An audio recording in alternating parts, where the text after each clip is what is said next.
Very good afternoon to you all. You are all welcome to the video lecture on XML, Extensible Markup Language. This is a subject or topic for all the students who studied web technology and also for the students who are going for distributed operating system. In the second unit, they will be coming across the concept of XML, DTD, then your XSL, XSSLT, XSLT, XSD, all these concepts will come across. Okay. Before studying this chapter in details, let us have some idea why we are going for this XML. And first of all, we must have some idea about what is this XML. Then we'll go for why we go for this XML.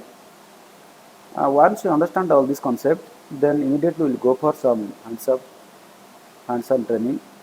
How we can write successfully XML program and how we can convert it into an XSLT or one HTML program. Okay. The full form of this XML is Extensible Markup Language.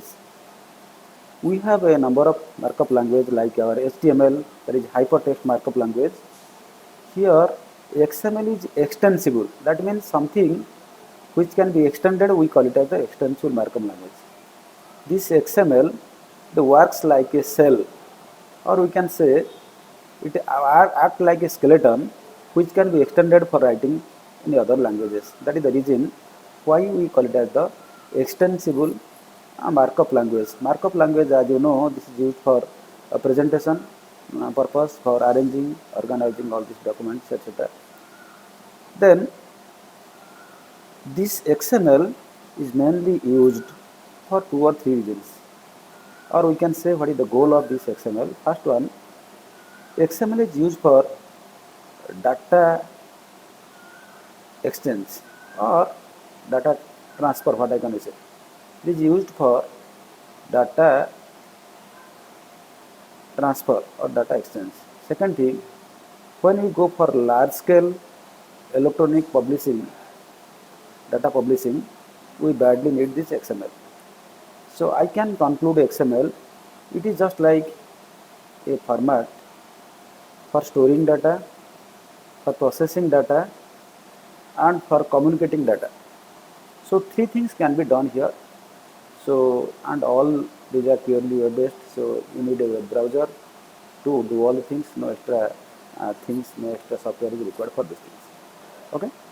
So now let us start. When the entire language can be done on a browser, it can be Internet Explorer, it can be Mozilla Firefox, or it can be Chrome. It can be the Chrome software browser. So any browser it is possible. Only the old versions it may not be not supporting all the things, but it is supporting.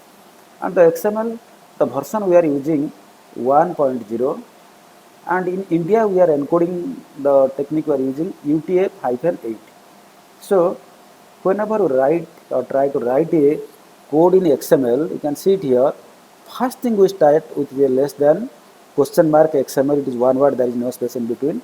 Then space, version, what is the version? Version is the attribute here, and all the values will be under double quotations. Version is equal to 1.0. Similarly, encoding is the attribute which is equal to under double quotation UTF, universal that is the thing, UTF format -8, and a question mark and a greater than sign. This tells the browser that is an XML program. Then the browser need not worry what type of program and how to run it and how to solve it. So from the first line itself it can understand this is a XML program, and there are some inbuilt things which can take care of all the things. Okay. Then you see the second line. Second line, it is just like the XSL colon style sheet. It is just like putting some style to that XML pages. I can give you some example. Even if in HTML also we are using some style. Style means how to go for formatting, what is the color, what is the boldface and what other things, what is the for the beautification whatever we need, we call it as the style. Okay, so here also we can provide some styling that is less than XSL colon style sheet. Here also for this version is equal to 1, and the next what I am using XMLNS and colon, then some name, then which is equal to something under double quotation, what we call as the URL. Okay, so we will study in detail about this XMLNS. This is the XML namespace. XMLNS stand for the XML namespace, and we give a name to that one, that is separated by a colon, colon XSL. XSL is the name, and after that what we provide under double quotation, that is the URL, because this is the URL I have taken from World Wide Web, www.worldwideweb.org, and that is the XSL transformation. So that's why I have put in this URL here. Clear? Now just after this we go to the third line, line number 4, that is XSL template. This XSL template, it indicates the browser that after this whatever the file it is coming, it is purely HTML file. Okay, so there is nothing to worry, it is purely HTML file. Then just before that XSL colon template space match, which is equal to under double quotation forward slash. So the meaning of this thing that it will try to match the root element. In the XML file what we will be writing, what the first thing we start, just like as a tag, that we call it as the root element. So it will match, and after this whatever the rules we are giving it here in this template is just like for setting some rules. So whatever the rules I am putting it here, all these rules are applicable to the root node, or what we call it as the root element. That is the meaning of that one.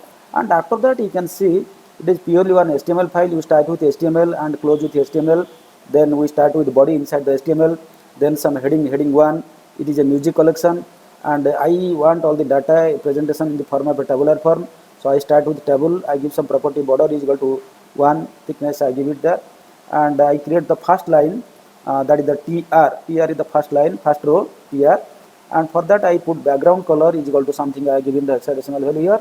So it will be something, some greenish color it will be coming. Then in a table, you know, two category of things are there. One is the table headers, other is the table data.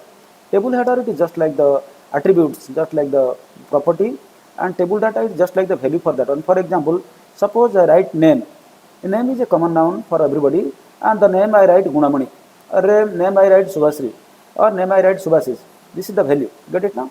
So now in the header, whatever the things we want to write as heading, say I want to write the title, the artist, the country, the company, the price, the year, like this.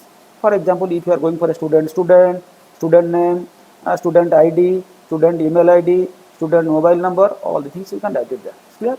Then because I started with a row, then I end the first row, and the entire row of the what I provided, it is in the table header. Okay. Subsequently, we will get some table data. So for putting this table data, also we have to create a row. In this row, I created a TR, and under this, whatever the value I am putting, TD. See, here I am not putting any value here. There are two things here. You see here after the TR, first TR, because first is only the row, that is the header. Okay. Next is the data. Before the data, I am using XSL colon for each, and select from where. Now my root element is catalog, and under this catalog sub other nodes are a CD. Under this catalog you can have CD, you can have some comics book, you can have some DVD, you can have some anything you can have, you can put it there. Just in a shop you are selling something, what are the things is available, that you can show it there. Okay, so that means, so here when I go for selecting some data from the XML file you have written, you can use this one, TD XSL colon value of value hyphen have select title. That means from the title what I have provided in my XML file, I will select the title here, then I select the artist name here, then I select the country, then I select the company, then I select the price, then I select the year. All the things I go on selecting all the things. But you see, by this you can have only one row of data, but there are a number of data available, and I want all the data, so I need not write all this data again and again.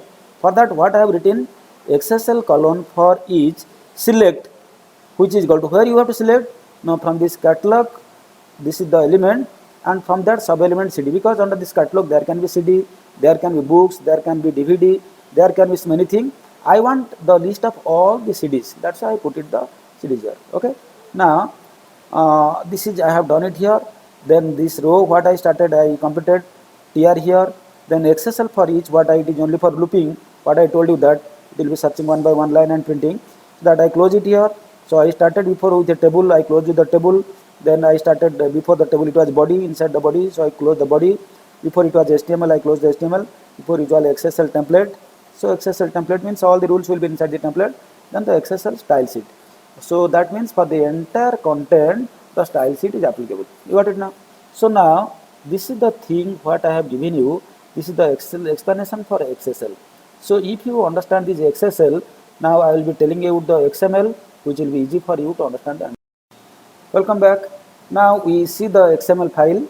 The XML file is a simple file. The same thing, question mark XML version is equal to 1, encoding UTF-8 and XML style sheet. What you have written there, additional thing I am writing, H reference is equal to that XSL file what I before that I explained you, that reference you put it there. That means for this entire XML file, that rule is applicable. That's why I am putting the H reference, which is equal to under double quotation catalog1.xsl. So the question mark and greater than sign. Then my root element is catalog here, and under that other element is CD. So inside the CD I have title, that is the first title name, the first artist name, first country name, company name, price in dollars, and here all the things. Like that, how many CD data is there, you go on entering all this data. There is no difficulty in entering. How many you want to enter here. Okay, because copy paste only value put it there. So finally the CD and CD is closed because you started the root element is catalog, you close the element catalog there. Okay, so now two things you created. One is the XML file, this one, another is the XSL file, that one. So now you already put this reference there. By putting this reference inside this XML file, XML page, you can run this program. Okay, how do you run this program? I will come and explain you here. Say my program is there in this web technology, and here it is in this catalog1.xml file. Now I double click this one, so it will run and show you the file. The music collection was the heading, H1 I have given, and this is the title, this is the artist, this is the country, this is the company, this is the price, and in which year it is there. You get it now? Now another thing you can do, you can also directly convert it to HTML. So this HTML page already I converted here. If you double click that one also, it will also show you the same output. That means inside the XML, if you are putting the reference of an XSL and running, it is showing the XML data, or you can online, some parsers are there, you can provide the XML. You can, I'll show you one example here how it is done here. Now you can see online, just I have seen a freeformatter.com XSL transform.xml. What you do it here, what is your XML file you have written, copy and paste it here, and what is the XSL input I have given you, that how to convert, write an XSL file, that you copy and paste it here.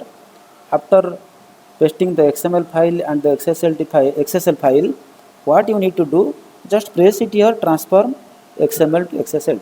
Get it now? So two things are important here. The XML file is easy, you are writing whatever things it is coming to your mind, that is the XML file, copy and paste it here. And XSL, you have given some rules how to how your XML file should follow, that is the style sheet and other things, that you also put it here, that copy paste it here and copy paste it here. And after that, just you press this transform XML file. So what the output will come, it will be the XSLT, it will be just direct one HTML file. So this HTML file, our XML file and XS file, after giving what the file came, that file I am showing you, it is coming exactly like this. You see it here. If you open this with Sublime, this was the output of that file. That means it is coming a purely HTML file. So remember, I am not writing this HTML file. This HTML file, it is converted by the online converter or the parser. So for that, what I provided, I provided the XML file, then I have already written an XSL file also where all the rules and regulations are there.